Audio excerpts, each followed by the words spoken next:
নমস্কার বন্ধুরা, আপনাদের সবাইকে স্বাগত আমাদের ইউটিউব চ্যানেল যোজনা টেক বাংলাতে। তো বন্ধুরা, আজকে আমাদের এই ভিডিওতে ডিসেম্বর মাসে অর্থাৎ 1 ডিসেম্বর থেকে কিছু নিয়মের পরিবর্তন আসতে চলেছে। যেমন ধরুন, রান্নার gas, ration card, voter card, Aadhaar card বা বিভিন্ন ধরনের অন্যান্য প্রকল্পের টাকা দেওয়ার নিয়ম কিন্তু পাল্টে যাচ্ছে। তো সেই সংক্রান্ত বিষয় নিয়ে কিন্তু আজকে আমাদের ভিডিওতে বিস্তারিতভাবে আলোচনা করা হবে। তো ভিডিওটা স্কিপ না করে পুরোটা দেখতে থাকুন। তো বন্ধুরা, চলুন ভিডিওটা শুরু করা যাক। তো বন্ধুরা, প্রথমেই যে নিয়মের পরিবর্তনের কথা এখানে আলোচনা করব সেটা কিন্তু সাধারণ মানুষের সবার ক্ষেত্রেই কাজে লাগে। তো সেটা হলো 1 ডিসেম্বর থেকে পরিবর্তন হচ্ছে সিম কার্ড কেনার নিয়ম। অমান্য করলেই যেতে হবে জেলে। তো বন্ধুরা, বুঝতেই পারছেন, আপনারা যারা মোবাইল ফোন ইউজ করেন তাদেরকে কিন্তু সবারই সিম কার্ড কোনো না কোনো সময় নিতে হয় বা নিতে হয়েছিল। তো আগে যে নিয়মে আপনারা সিম কার্ড আপনারা কিনেছিলেন, তো সেই নিয়মটা কিন্তু আর থাকছে না। সিম কার্ড কেনার ক্ষেত্রে কিন্তু একটি নতুন নিয়ম জারি হতে চলেছে। তো সেই সংক্রান্ত বিষয়ে বন্ধুরা কি বলা আছে দেখুন। এখানে বলা আছে বিভিন্ন রকম জালিয়াতি রুখতে এবার টেলিযোগাযোগ বিভাগ অর্থাৎ department of telecommunication SIM card ক্রয় ও বিক্রয়ের নিয়ম পরিবর্তন করেছে। তার মানে যারা ক্রেতা অর্থাৎ যারা কিনবে সিম কার্ড বা যারা বিক্রি করবে অর্থাৎ দোকানদাররা, তো তাদের ক্ষেত্রে কিন্তু নিয়ম পরিবর্তন করা হয়েছে। তো তারপরে কি বলা আছে দেখুন, এমতো অবস্থায় যারা সিম কিনবেন বা বিক্রি করবেন তাদের নতুন নিয়ম সম্পর্কে জানা উচিত।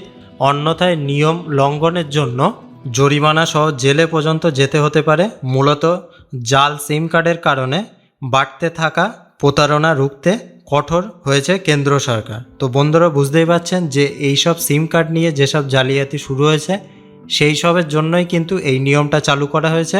তো নিয়মে কি বলা হয়েছে দেখুন, এটা কিন্তু 1 অক্টোবর 2023 থেকে কার্যকর হওয়ার কথা ছিল, কিন্তু সেটা 2 মাস অতিরিক্ত সময় দেওয়া হয়। তো এখন কিন্তু 1 ডিসেম্বর 2023 থেকে নতুন নিয়ম কার্যকর হচ্ছে।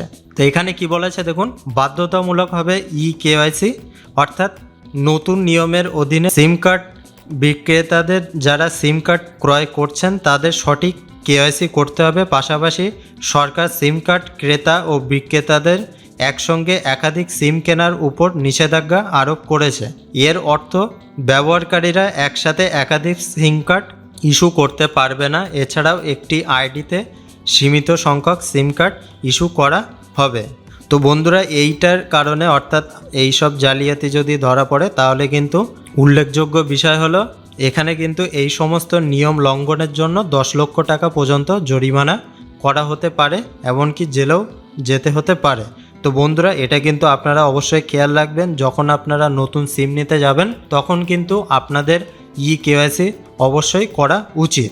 তো বন্ধুরা, তারপরে যে পরিবর্তনের কথাটা বলবো সেটা হলো কিন্তু যে টেট নিয়ে যে বিরাট আপডেট দিল পশ্চাৎ সভাপতি, সেটাই নিয়ে কিন্তু বলবো। তো সেটা হলো যে পরীক্ষার কিছুদিন আগে টেট নিয়ে বিরাট আপডেট দিলেন পশ্চাৎ সভাপতি। তো সেই আপডেটটা কি সেটা এবার জেনে নেব।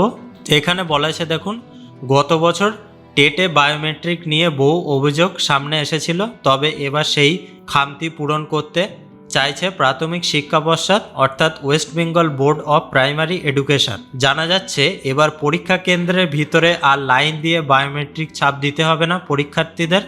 এর বদলে তারা যেখানে বসে থাকবেন সেখানে বায়োমেট্রিক নেওয়া হবে। অর্থাৎ যারা আর কি গার্ডে থাকবেন তারাই কিন্তু আপনাদের কাছে গিয়ে যারা টেট পরীক্ষা দেবেন তাদের বায়োমেট্রিকটা কিন্তু নিয়ে আসবে।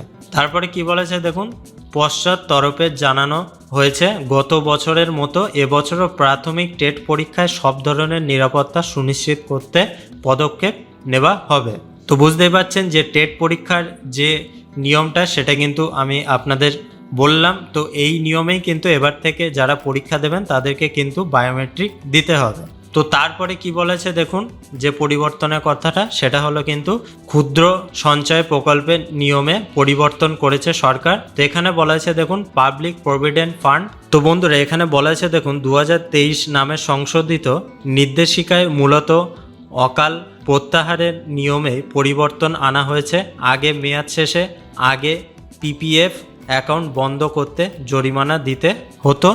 নয়া নিয়মে বলা হয়েছে অকালে অ্যাকাউন্ট বন্ধ করলে 1% কম হারে সুদ মিলবে। অ্যাকাউন্ট খোলার দিন থেকে 5 বছরের লক ইন পিরিয়ড পর্যন্ত এই নিয়ম প্রযোজ্য হবে। অর্থাৎ যারা প্রভিডেন্ট ফান্ডে আপনাদের টাকা বিনিয়োগ করবেন তাদেরকে কিন্তু 5 বছরের আগে অর্থাৎ 5 বছরের মধ্যে আপনারা যদি আগে অ্যাকাউন্ট বন্ধ করে দিতেন তাহলে কিন্তু আপনাদের জরিমানা দিতে হতো সেটার কারণে। কিন্তু নতুন নিয়মে বলা হয়েছে আপনাদের যে হারে সুদ দেওয়া হয় এটার জন্য অর্থাৎ প্রভিডেন্ট ফান্ডের জন্য, তো সেটার ক্ষেত্রে কিন্তু 1% সুদ কম দেওয়া হবে। তারপরে কি বলেছে দেখুন, এর অর্থ হলো মেয়াদ শেষের আগে অ্যাকাউন্ট বন্ধ করতে চাইলে জরিমানা নেওয়া হবে সুদের আকারে। অর্থাৎ আপনাদের যদি কোনো সমস্যা হয় বা যদি অ্যাকাউন্ট বন্ধ করতে চান তাহলে কিন্তু আপনাদের আর আগের মতো জরিমানা দিতে হবে না, আপনাদের শুধু 1% সুদ কেটে নেওয়া হবে।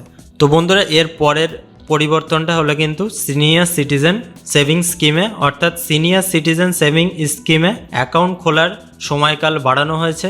এই সিদ্ধান্তে উপকৃত হবেন প্রবীণ নাগরিকরা। আগে 1 মাসের সময়কাল ছিল, নতুন নিয়মে সেটা বাড়িয়ে 3 মাস করা হয়েছে। অর্থাৎ অবসর গ্রহণের পর সিনিয়র সিটিজেন সেভিংস স্কিমের অ্যাকাউন্ট খুলতে এখন 3 মাস সময় পাওয়া যাবে। অর্থাৎ আপনারা যারা যারা আগে চাকরি থেকে অবসর নিতেন তাদেরকে কিন্তু 1 মাস সময় দেওয়া হতো সিনিয়র সিটিজেন সেভিংস স্কিম খোলার জন্য। তো এখন এই ক্ষেত্রে কিন্তু আরও 2 মাস বাড়ানো হয়েছে। অর্থাৎ আপনারা আপনাদের এই যে অ্যাকাউন্ট খোলার জন্য কিন্তু 3 মাস সময় পেয়ে যাবেন। তো তারপরে পরিবর্তনটা কিন্তু বন্ধুরা আধার কার্ড নিয়ে। তো এখানে আধার কার্ডে কি বলা হয়েছে দেখুন, unique identification authority of India UIDAI বিনামূল্যে আধার আপডেট করার শেষ তারিখ 3 মাস বাড়িয়েছিল, যা 14ই ডিসেম্বর 2023 পর্যন্ত বাড়ানো হয়েছে। এরপর থেকে বিনামূল্যে আর আপডেটের সময় শেষ হয়ে যাবে, ফলে বিনামূল্যে আধার ডকুমেন্টস আপডেটের উপর নতুন করে মূল্য দেওয়ার নিয়ম লাগু হওয়ার সম্ভাবনা রয়েছে। অর্থাৎ 14ই ডিসেম্বরের পরে আধার ডকুমেন্টস আপডেট করতে কিন্তু আপনাদের টাকা দিতে হবে। যদি কারোর কাছে 10 বছরের পুরনো কোনো আধার কার্ড থাকে তাহলে সেই আধার কার্ডকে চালু রাখতে হলে আপনাকে কিন্তু সচিত্র পরিচয়পত্র বা বাসস্থানের ঠিকানা সহ অন্যান্য ডকুমেন্টস আপডেট করতে হবে আধার কার্ডের সঙ্গে। এটা কিন্তু অনেক দিন আগে থেকেই চালু হয়েছে। তো আপনারা যারা যারা এখনও করেননি এই কাজটা তারা কিন্তু অবশ্যই 14ই ডিসেম্বরের মধ্যে আপনারা এই কাজটা করে নেবেন। না হলে কিন্তু তার পরবর্তীকালে আপনারা যদি করতে চান তাহলে কিন্তু সেই ক্ষেত্রে আপনাদের কিছু পরিমাণ টাকা এর জন্য দিতে হবে। তো বন্ধুরা তারপরে যে পরিবর্তনটা সেটা কিন্তু LPG গ্যাস সিলিন্ডারের দামের পরিবর্তনের কথা বলা হয়েছে। তো বন্ধুরা আপনারা হয়তো অনেকেই জানেন যে প্রতি মাসেই কিন্তু LPG গ্যাসের দামের কিছু পরিবর্তন নিয়ে আসা হয় সরকারের তরফ থেকে। তো বন্ধুরা সেরকমই কিন্তু ডিসেম্বর মাসের নতুন পরিবর্তন আসতে চলেছে। LPG থেকে GST সিলিন্ডারের শুরু থেকেই বদলে যাচ্ছে একাধিক নিয়ম। প্রতি মাসের শুরুতে তেল সংস্থাগুলো LPG গ্যাস সিলিন্ডারের দাম আপডেট করে। এ মাসেও তেমনভাবেই গ্যাসের দামে পরিবর্তন আসতে পারে। আগের মাসেও বাণিজ্যিক গ্যাস সিলিন্ডারের দাম সস্তা হয়েছিল। সামনেই রয়েছে লোকসভা নির্বাচন, এমন ক্ষেত্রে কেন্দ্র সাধারণ মানুষের সুবিধার্থে গ্যাস সিলিন্ডারের দাম আরও কমায় কিনা সেদিকে নজর রয়েছে দেশবাসী। তো বন্ধুরা এই যে ডিসেম্বর মাস, এই ডিসেম্বর মাসেই কিন্তু গ্যাস সিলিন্ডারের দাম আরও কিন্তু কমতে পারে। তো সেই আপডেট যদি আসে আমি অবশ্যই আপনাদেরকে একটি বিস্তারিত ভিডিও বানিয়ে জানিয়ে দেবো। তো বন্ধুরা তারপরে যে পরিবর্তনটা এসছে তো সেটা কিন্তু খুব বড় আপডেট। আপনারা যারা যারা গুগল পে ফোনপে ইউজ করেন, অর্থাৎ এই যে গুগল পে ফোনপে পেটিএম এটা কিন্তু সবাই ইউজ করে।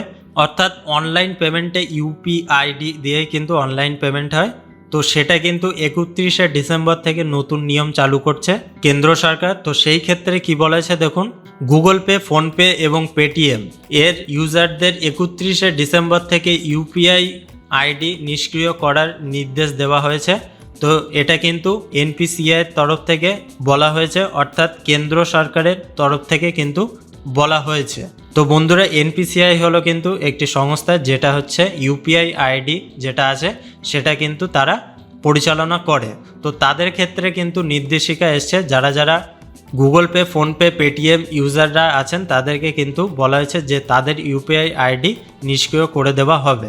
তো এটা কিন্তু সবার ক্ষেত্রে কার্যকর হবে না। তো এটা কাদের ক্ষেত্রে কার্যকর হবে, যারা যারা 1 বছর ধরে আপনারা UPID ব্যবহার করছেন না, অর্থাৎ ট্রানজ্যাকশান করছেন না অনলাইন পেমেন্ট দিয়ে বন্ধুরা, তাদের ক্ষেত্রে কিন্তু এই যে UPID তারা খুলেছিলেন তাদের সুরক্ষার ক্ষেত্রে ইউপিআই আইডি বন্ধ করে দেওয়া হবে এনপিসিআই থেকে। তো বন্ধুরা এটা কিন্তু আপনারা খেয়াল রাখবেন, যারা যারা ইউপিআই আইডি ব্যবহার করছেন না তাদেরকে কিন্তু সতর্ক থাকতে হবে, কারণ এটার জন্য কিন্তু অনেক জালিয়াতি চারিদিকে হচ্ছে। তো বন্ধুরা এই নিয়ম কিন্তু 31শে ডিসেম্বরের থেকে চালু হয়ে যাবে। তো তারপরে শেষ পরিবর্তনের কথা বলা হয়েছে কিন্তু প্রধানমন্ত্রী অর্থাৎ নরেন্দ্র মোদীর তরফ থেকে ফ্রি রেশন সেটা কিন্তু ডিসেম্বর মাসেই বন্ধ করে দেওয়ার কথা বলা হয়েছিল। কিন্তু বন্ধুরা প্রধানমন্ত্রী ঘোষণা করেছিল আগামী 5 বছর 80 কোটিরও বেশি মানুষকে বিনামূল্যে রেশন, অর্থাৎ বন্ধুরা আরও 5 বছর কিন্তু ফ্রি রেশনের মেয়াদ বাড়ানো হয়েছে। তো এটাও কিন্তু একটি বড় পরিবর্তন। আপনারা কিন্তু যারা যারা ফ্রি রেশন পাচ্ছেন কেন্দ্র সরকারের কার্ডে অর্থাৎ AAY SPHH PHH এই কার্ডে কিন্তু ফ্রি রেশন পেয়ে যাবেন আগামী 5 বছর। আর যারা যারা আপনাদের রেশন কার্ডের সঙ্গে আধার কার্ড লিঙ্ক করেননি তাদেরকে কিন্তু সেই রেশন কার্ডগুলি নিষ্ক্রিয় করে দেওয়া হবে, অর্থাৎ বন্ধ করে দেওয়া হবে। তো এটার ক্ষেত্রে কিন্তু আপনারা অবশ্যই খেয়াল রাখবেন যে যাদের যাদের রেশন কার্ডের সঙ্গে আধার কার্ড লিঙ্ক করা নেই তারা অবশ্যই আপনাদের নিকটবর্তী কোনো CSC সেন্টারে গিয়ে বা যেখান থেকে রেশন আপনারা তুলছেন সেখানে গিয়ে কিন্তু আপনারা লিঙ্ক করে নিতে পারেন। তো বন্ধুরা আর একটা কথা আপনাদেরকে জানিয়ে দেবো, যাদের যাদের APL কার্ড অর্থাৎ রাজ্য সরকারের কার্ড আছে, যেমন ধরুন RKSY 1 RKSY 2, এই রেশন কার্ডে কিন্তু ফ্রি রেশন দেওয়া হবে না। তো রাজ্য সরকারের তরফ থেকে চেষ্টা করা হচ্ছে যে আপনাদের এই কার্ডগুলি যেগুলি APL কার্ড আছে বা যারা সাধারণ দিন দরিদ্র মানুষেরা আছেন তাদের সেই কার্ডগুলি কেন্দ্র সরকারের কার্ডে অর্থাৎ BPL কার্ডে পরিবর্তনের একটা পরিকল্পনা কিন্তু রাজ্য সরকারের তরফ থেকে নেওয়া হচ্ছে। তো এই কাজটা যখন শুরু হবে তখন অবশ্যই আমি একটি বিস্তারিত ভিডিও বানিয়ে আপনাদেরকে জানিয়ে দেবো। তো এই ছিল আজকে আমাদের ভিডিও, আপনাদেরকে জানানো যে 1 ডিসেম্বর থেকে আমাদের দেশে বা রাজ্যে কোন কোন নিয়মগুলি পরিবর্তন হচ্ছে। আর তো বন্ধুরা এর থেকেও অন্যান্য বিষয়ে যদি পরিবর্তন আসে তো সেটাও কিন্তু আমি আপনাদেরকে জানিয়ে দেবো একটি বিস্তারিত ভিডিও বানিয়ে। তো এই ভিডিওটা কিন্তু এই অবধি শেষ করছি। ভিডিওটা ভালো লাগলে একটি লাইক করতে কিন্তু ভুলবেন না, আর আপনাদের সুচিন্তিত মতামত আমাদের কমেন্ট বক্সে অবশ্যই জানাবেন।